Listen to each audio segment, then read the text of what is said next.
Pendengar, pornografi kian marak bahkan bebas. Dan ironisnya, di Indonesia, kota-kota yang menjadi atau yang bertuju kepada pornografi adalah kota-kota pelajar seperti Semarang, Yogyakarta, Palembang, dan juga Depok. Berdasarkan Google Trend, Indonesia menempati urutan ketiga yang mengakses pornografi paling banyak. Tidak hanya di Indonesia, tapi juga negara besar seperti Amerika pun juga memfokuskan kasus pornografi. Lalu bagaimana perkembangan dan juga penanganan dalam kasus pornografi secara global? Kami berkesempatan untuk bisa wawancara dengan Mr. John L. Hammer selaku US Senator dan juga Brend selaku US Attorney. Dan saya Tengku Mazira, kita pun akan berbincang selengkapnya bersama dengan kedua, ada Mr. Hammer dan juga Mr. Ward. Selamat pagi. Good morning. Apa kabar? Good morning. It's an honor to be with you. Thank you for your hospitality.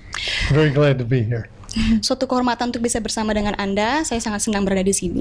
Oke, kami pun juga sangat berterima kasih sekali berkesempatan untuk bisa berbincang dan juga membahas kasus pornografi yang memang saat ini banyak sekali dalam perbincangan dan juga pemberitaan yang tentunya juga semakin marak terjadi.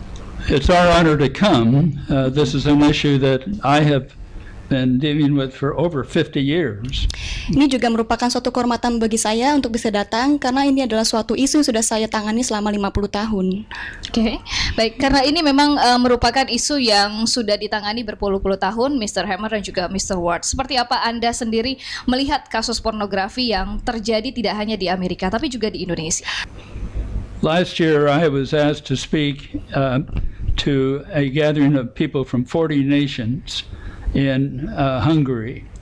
And when we met and I gave my speech, people from over 20 countries came up to me and said, what you described, what I described as the problem that America is facing was exactly the same problem they were facing in their countries. Okay. Ya, pada tahun lalu saya diminta untuk memberikan sebuah pidato menemui 40 bangsa dan 20 negara di mana orang-orang di sana menjelaskan kepada saya bahwa isu yang sedang mereka hadapi sekarang ini persis sama seperti yang sudah saya jelaskan juga. Oke. Mungkin Mr. Ward ingin menambahkan. Well, the world's great religions have always recognized that pornography is morally wrong. Speaking of the Muslim faith, the Jewish faith, the Christian faith, going all the way back to the beginning of time. Jadi sebenarnya dari 5 agama terbesar di dunia pun juga sudah mengetahui dan sudah menjelaskan pada ajarannya sendiri, yaitu agama seperti Islam, Yahudi, Kristen, bahwa isu dari pornografi ini adalah suatu isu yang sangat-sangat menyedihkan untuk bisa terjadi.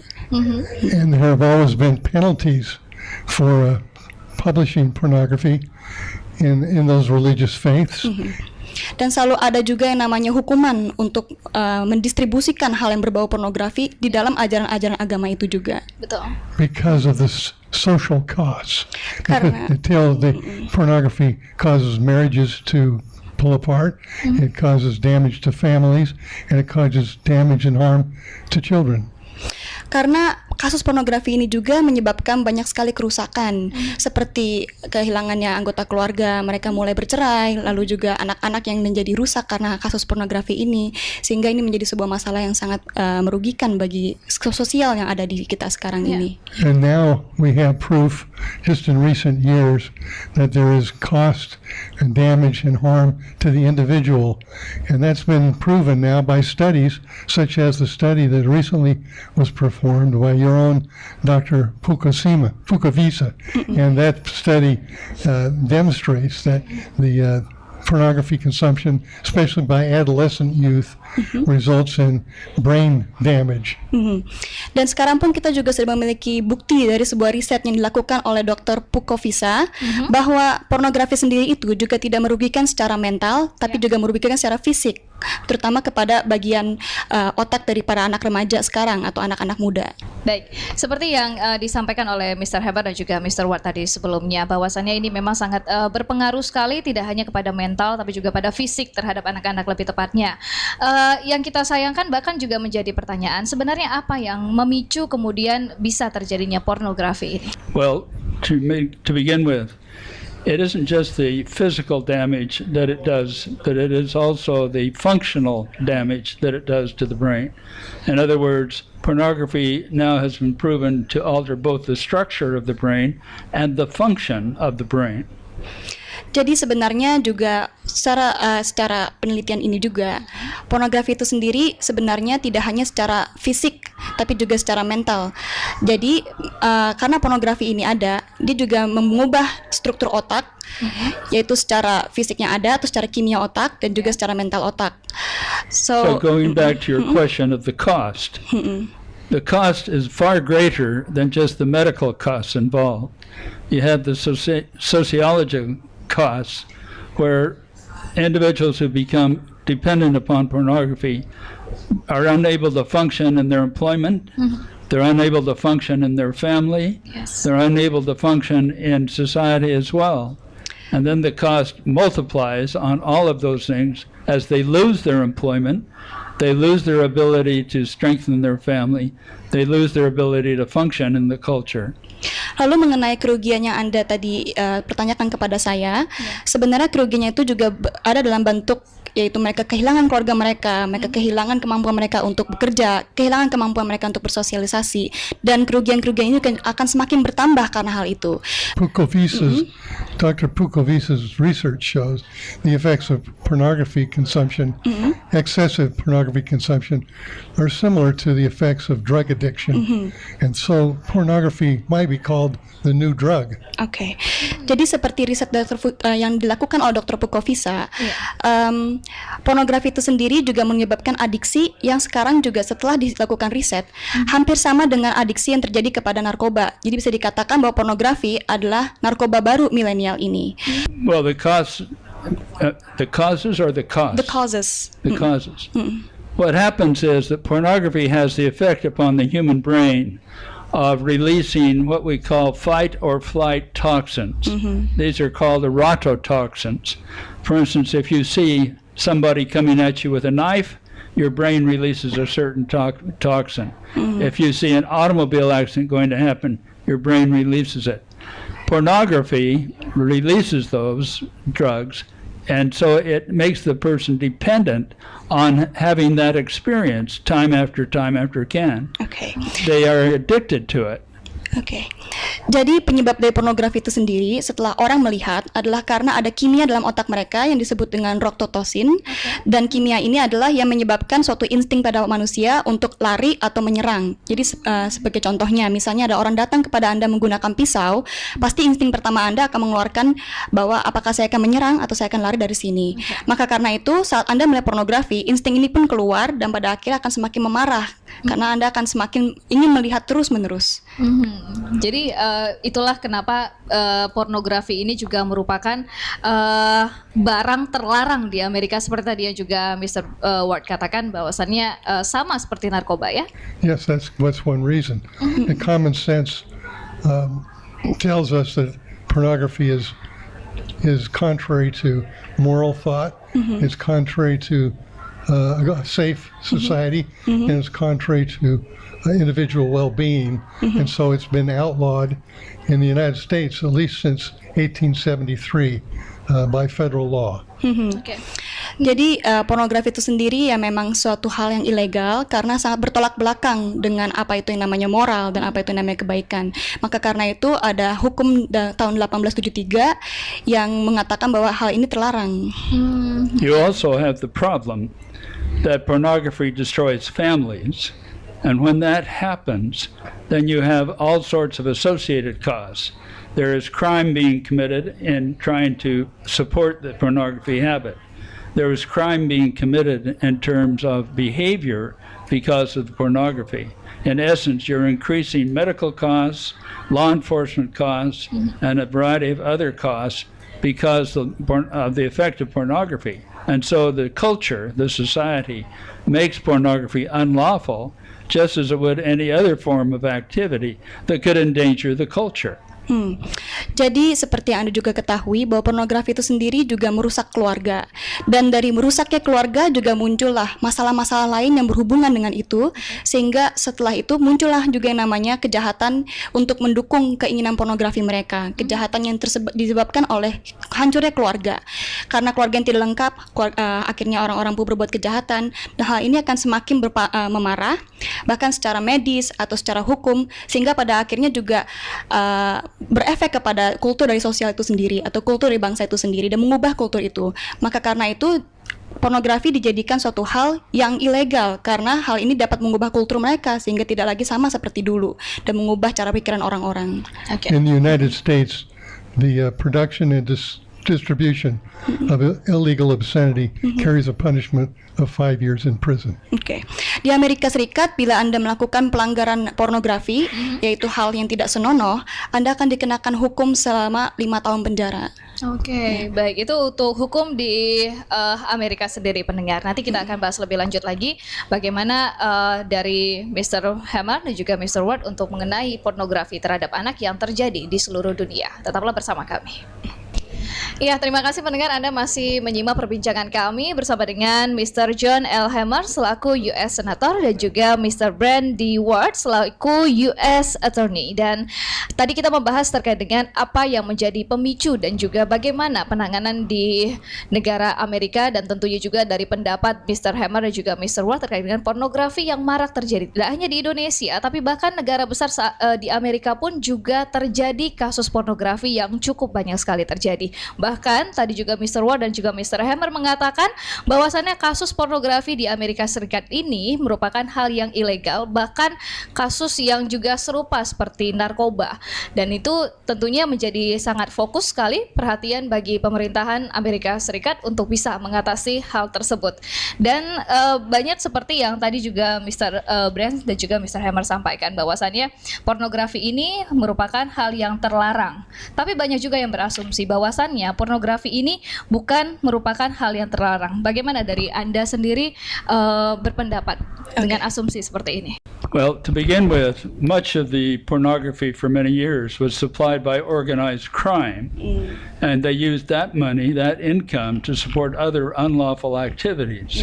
So just as certain forms of gambling are outlawed because they produce money for organized crime and controlling other legitimate businesses, pornography supplies money to illegal activities which are destructive to the culture and the life of the community. Jadi pornografi itu sendiri sebenarnya menjadi suatu hal yang ilegal, dan bila ada yang berpikiran bahwa itu tidak, mereka harus tahu bahwa pornografi adalah penyebab dari banyak sekali kejahatan lainnya, karena pornografi dilakukan dan dijual untuk mendapatkan profit untuk membiayai kejahatan atau kriminal terorganisasi lainnya. Sehingga seperti contohnya yang terjadi di Amerika, ada yang namanya perjudian yang ditutup, karena perjudian ini juga menyebabkan datangnya profit kepada mereka yang lalu akan mereka gunakan biayanya untuk membiayai aktivitas kriminal lainnya.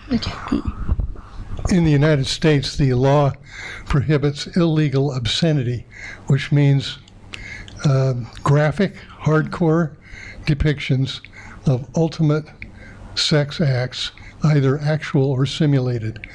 Now, that kind of obscenity has no role in the exposition of ideas. It has no role in the search for truth. It has no value, especially when it's conveyed over a medium that's accessible by children and families. That's why it is prohibited in the United States. It is not protected by the U.S. Constitution. It is not protected by the First Amendment, which guarantees freedom of speech to all Americans. The courts of America have said obscenity is not protected by free speech. Jadi di Amerika itu sendiri, pornografi itu adalah hal yang menjadi ilegal karena hal ini tidak didukung oleh hukum konstitusi mereka, juga tidak didukung oleh yang namanya amandemen pertama mereka, sehingga pornografi juga tidak memiliki yang namanya freedom of speech atau kebebasan untuk berbicara. Sebab pornografi atau hal tidak senonoh yang diproduksi ini tidak memiliki nilai apapun, tidak yang namanya nilai ilmiah, tidak ada yang namanya nilai keindahan atau nilai-nilai yang bisa diambil pelajarannya dari seseorang. Bahkan moral ya. Bahkan moral, karena tidak memiliki nilai apapun, maka hal ini juga dianggap sebagai hal yang tidak berguna dan tidak akan dilindungi. Betul sekali. Baik, Mr. Ward, Anda selaku memimpin gugus tugas untuk memerangi drugs dan juga pornografi. Menurut Anda sendiri, bagaimana perbedaan dan juga persamaan dari drugs dan juga pornografi ini? Well, there are similarities because both are addictive substances. Jadi ada persamaan karena keduanya adalah suatu substansi yang memberikan adiksi kepada orang-orang. So it requires prosecutors, lawyers for the government who take evidence gathered by investigative agencies such as the U.S. Federal Bureau of Investigation that shows who produced the obscenity and actually makes copies of the obscenity that will be presented to the jury. Then the prosecutor files an indictment or a charge against the producer or distributor in court. Jadi pornografi ini sendiri juga diperangi oleh Amerika melalui birokrasi federalnya, dan hal ini juga membutuhkan jaksa serta pengacara yang tepat untuk menanganinya. Lalu mereka akan mencari bukti-bukti di pornografi dan mereka akan menuntut kasus ini. A development in the United States of the last few years has been that more research that has been done, the more evident it becomes that pornography is also a health hazard. It's unlawful because of its impact upon the moral values of the individual. But it is now a health hazard, and a number of jurisdictions in the United States have in fact made it a health hazard, which is one additional reason why it has to be stopped. Jadi di Amerika sekarang ini juga pornografi sudah dianggap sebagai ancaman kesehatan, bukan hanya secara ancaman pada mental, tapi ancaman kesehatan itu sendiri. Maka karena itu sekarang juga pornografi dianggap sebagai suatu hal yang sudah harus diperangi di Amerika. Baik, Anda begitu luar biasa untuk berjuang memerangi pornografi bahkan juga drugs. Tapi ternyata akhirnya gugus tugas ini dibubarkan, Mr. Ward. Apa yang terjadi? Kemudian apa yang menjadi kendala dalam hal ini? Well, I'm opposed to the disbanding of the task force. I think it's a mistake. I think it's opened the doors for a flood of obscenity to sweep across America, to inundate America. It's made it accessible through smartphones and other devices by people of all age, at any time, any place over the internet. And so it's been a terrible thing to have the prosecution of obscenity come to a stop in America. It happened because of political differences. Saya sendiri juga tidak setuju dengan dibubarkannya gugus tugas ini, terutama karena ini juga bisa menyebabkan terbukanya pintu yang menyebabkan pornografi menjadi semakin mengalir kepada masyarakat. Maka karena itu saya menganggap bahwa ini ada suatu kesalahan. Tapi hal ini juga terjadi karena adanya perbedaan filosofi politik yang ada di Amerika sekarang, terutama setelah bergantian presiden mereka kemarin. One party in America has an overly expansive view of the reach of the First Amendment, freedom of speech. Satu partai di Amerika juga memiliki suatu opini yang sangat besar mengenai freedom of speech atau kebebasan untuk berbicara, dan mereka memiliki wewenang atas amandemen itu. So the Supreme Court said, yes, you can prosecute obscenity. Ya, bahkan karena itu juga akhirnya Mahkamah Agung pun mengatakan bahwa ya kamu bisa kamu boleh melakukan hal ini, kamu boleh menggunakan freedom of speech kamu. And the Liberal Party of the country said, we know we can prosecute obscenity, but we're not going to do it. Dan bahkan Partai Liberal di Amerika sendiri pun juga mengatakan bahwa ya kami tahu bahwa kami sebenarnya bisa menuntut adanya pornografi, tapi kami tidak akan melakukannya karena freedom of speech itu. Because we think that freedom of speech means you can do anything you want at any time, in any place. Karena Amerika sering berpikir bahwa kebebasan berbicara itu berarti kita memiliki hak untuk mengatakan apapun yang kita mau dan melakukan apapun yang kita mau, kapanpun dan dimanapun. Baik, dengan adanya hak seperti itu, kemudian apakah ada langkah lanjutan yang Anda lakukan untuk juga kemudian bisa melanjutkan yang sudah dibubarkan, Mr. Ward? It's very difficult to do. It's very difficult to do because for several years now, no prosecutions have taken place. And because the way our law works, that makes it more difficult to start doing it again. Ya, ini sangat sulit untuk dilakukan karena tidak ada yang namanya tuntutan akan hal ini juga, dan maka karena itu juga bila saya ingin melakukannya lagi akan sangat sulit untuk dilakukan. So in America now, the responsibility to stop obscenity from reaching children is the responsibility of parents. Maka karena itu sekarang di Amerika kewajiban untuk menghentikan kejahatan pornografi atau kejahatan hal tidak senonoh adalah kewajiban dari orang tua, bukan lagi negara. Oke, baik. But Indonesia has an opportunity to do more. Tapi Indonesia memiliki kesempatan untuk melakukan hal lebih untuk ini. Oke, bisakah Indonesia juga melakukan langkah yang sama seperti yang juga pernah dilakukan oleh Mr. Ward untuk memerangi pornografi dan juga drugs, kalau menurut Mr. Ward? Yes, they could. They could make it a priority with law enforcement, and efforts could be made to block internet obscenity at the borders. In effect, by blocking international obscenity websites. Ya, tentu saja Indonesia juga bisa melakukan hal ini. Terutama mereka juga bisa membuat gugus tugas mereka sendiri untuk memerangi pornografi dan memblokirnya. Dan kita juga bisa melakukan ini untuk memblokir pornografi yang datang dari negara luar. Oke, baik. Iya, tadi Mr. Ward sudah menjelaskan banyak sekali yang sudah dilakukan oleh Mr. Ward untuk memerangi pornografi dan juga drugs di Amerika Serikat sendiri. Bahkan ternyata dari pemerintahan di Amerika Serikat sendiri ya, ternyata memiliki hak untuk bisa berbicara, menyampaikan pendapat. Dan ternyata itu kita sangat sayangkan bahwasannya perjuangan dari Mr. Ward itu kemudian dibubarkan oleh pemerintahan di Amerika Serikat sendiri. Baik, Mr. Hammer, kalau Anda selaku senator sendiri melihat atau juga mengkhawatirkan dengan kasus pornografi yang terjadi tidak hanya di Amerika tapi juga di Indonesia bahkan di seluruh dunia, apa yang menjadi kekhawatiran besar dengan kasus ini? Yes, to be frank about it, the whole essence of pornography use is an attack upon the family. If you can destroy the stability of the family, you can destroy the culture, you can destroy the society, and you can then destroy their freedom. And very frankly, I've come to the conclusion after over 50 years of involvement in this, that the ultimate objective of the people who produce and distribute pornography is to destroy freedom. If you can destroy freedom, you can then impose upon those individuals any type of tyrannical effort that is necessary to make them do what you want to do. Ya, secara jujur saya juga merasa bahwa pornografi ini sesungguhnya menyerang keluarga. Dan bila keluarga terserang, maka kultur dari negara pun juga terserang.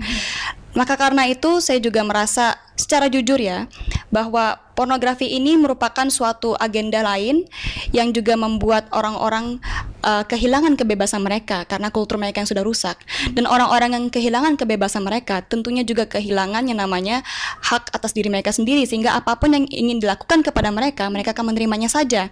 Jadi bila ada orang-orang yang memiliki rencana-rencana yang tidak baik untuk mereka, maka akan mudah untuk dilakukan karena orang-orangnya tidak memiliki kultur yang baik atau mereka tidak memiliki kebebasan. Oke. Apakah Anda memiliki langkah atau juga mungkin anjuran apa yang bisa dilakukan oleh para keluarga yang memang menjadi incaran untuk pornografi ini, kemudian untuk memerangi pornografi? Karena anak-anak itu harusnya dilindungi ya, Mr. Hammer ya, menjadi dan sebagai orang tua kita menjadi pelindung bagi anak-anak untuk jauh dari pornografi tersebut. Well, the answer to your question is we very definitely have suggestions to make based upon our experience. One of the things we've learned is that the actual costs of pornography vastly exceed what anybody had thought. As you get additional costs when coming up when families are dissolved, when laws are being broken to get the money to pay for pornography, it is an addiction, it is a drug, it's a drug of its own type. Our suggestion is that first of all, the challenge is in the home, is in the home for the parents to make sure that their children understand pornography is a danger. It is as much a danger as a poisonous serpent or as a lethal drug. and it must be treated that same way. Jadi ya tentu saja ada banyak tantangan untuk hal ini, dan saya juga mengerti bahwa keluarga yang ditargetkan pun juga harus mengetahui bahwa ancaman yang paling utama adalah yang ada terjadi di rumah mereka sendiri, sehingga mereka harus memiliki supervisi yang baik untuk anak-anak mereka. Karena pornografi itu sendiri juga sama dengan lethal drugs atau narkoba yang berbahaya dan membuat adiksi, sehingga keluarga pun juga harus tahu bahwa tantangan terbesar adalah di rumah mereka sendiri. Betul sekali. Ya. Another suggestion is that parents need to be educated about how to protect their children, and that Dr. Ellie Riesman and her foundation are working very hard on that all across Indonesia.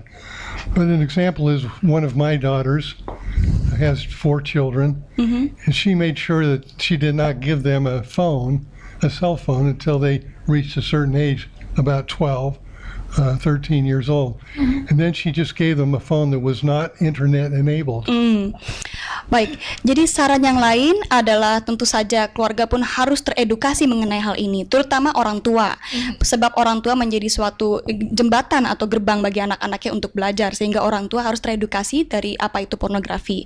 Seperti yang dilakukan oleh yayasan yang dimiliki oleh Ibu Ellie Riesman, mereka yang sudah memberikan banyak sekali edukasi kepada orang-orang di Indonesia. Contohnya saja seperti saya. Mr. Brend memiliki 4 orang anak.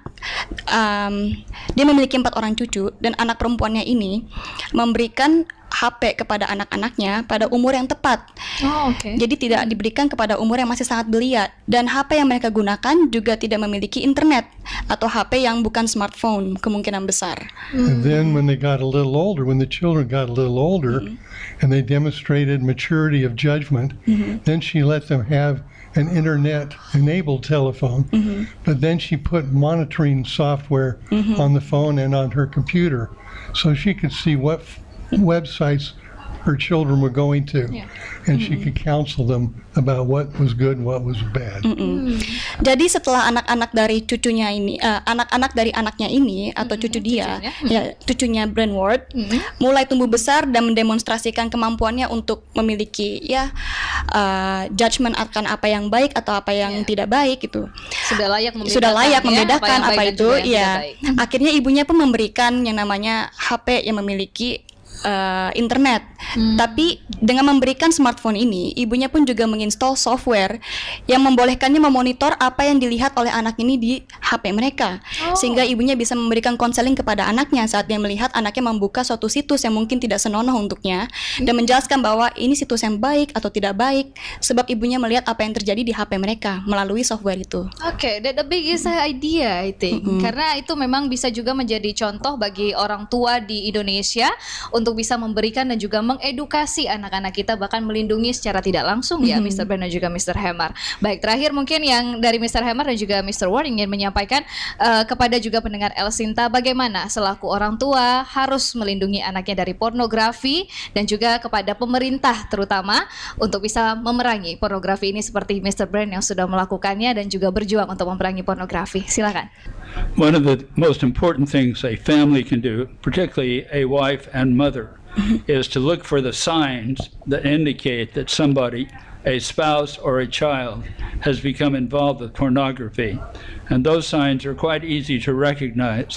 They become aloof, they become deceitful, they become uncooperative, they even become rebellious.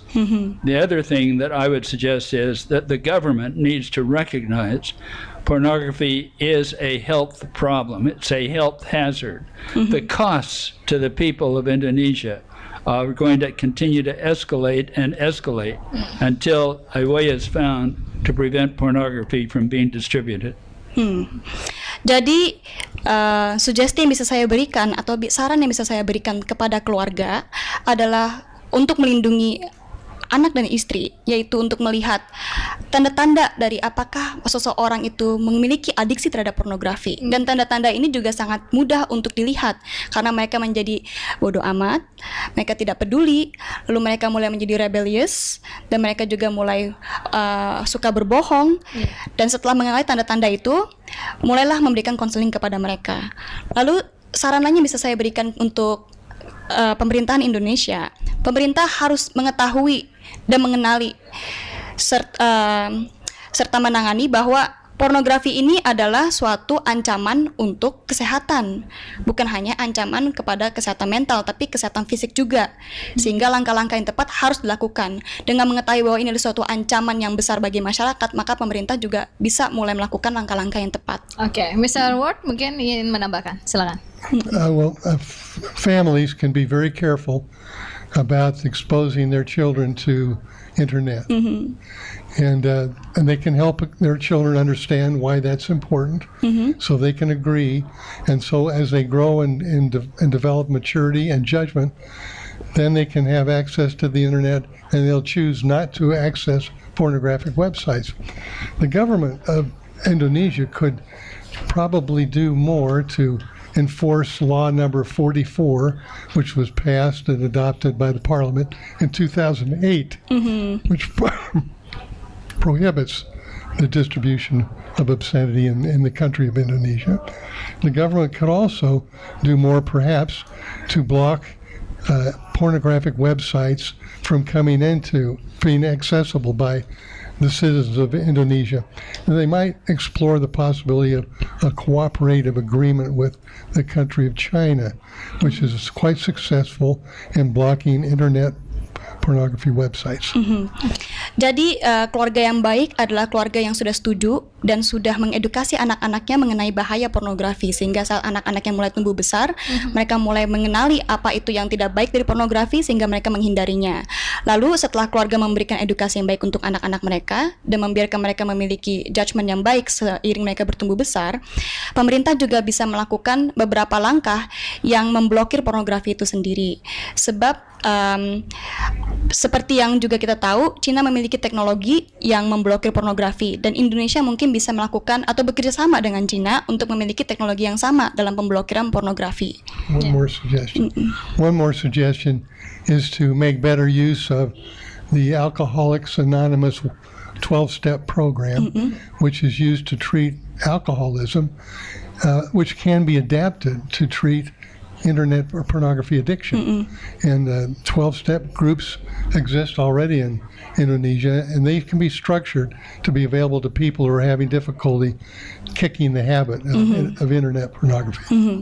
Jadi sebelumnya saya juga ingin menambahkan dulu karena tadi belum sempat. Indonesia juga bisa melakukan atau menegakkan hukum pasal nomor 44 tahun 2008 yang sudah ada mengenai distribusi dari pornografi untuk memeranginya. Dengan menegakkan hukum ini, maka Indonesia juga bisa sukses dalam memerangi pornografi.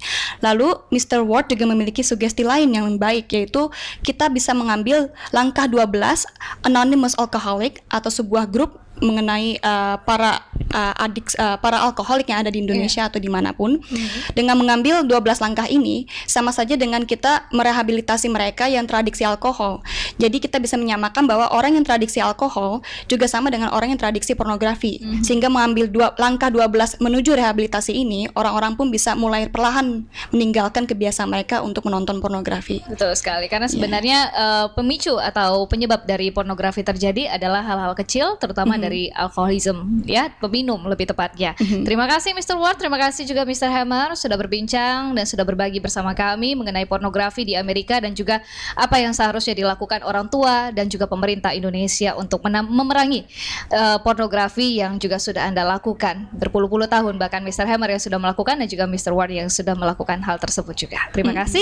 Dan pendengar, percayalah pornografi dan untuk anak sendiri memang harus menjadi kita lindungi sebagai orang tua, dan tentu saja pornografi ini juga sangat berpengaruh terhadap aktivitas otak. Seperti apa nanti kami akan membahasnya bersama dengan psikologis Ibu Eli Risman, psikologi, dan juga Dr. Pukovisa selaku neurologis. Tetaplah bersama kami.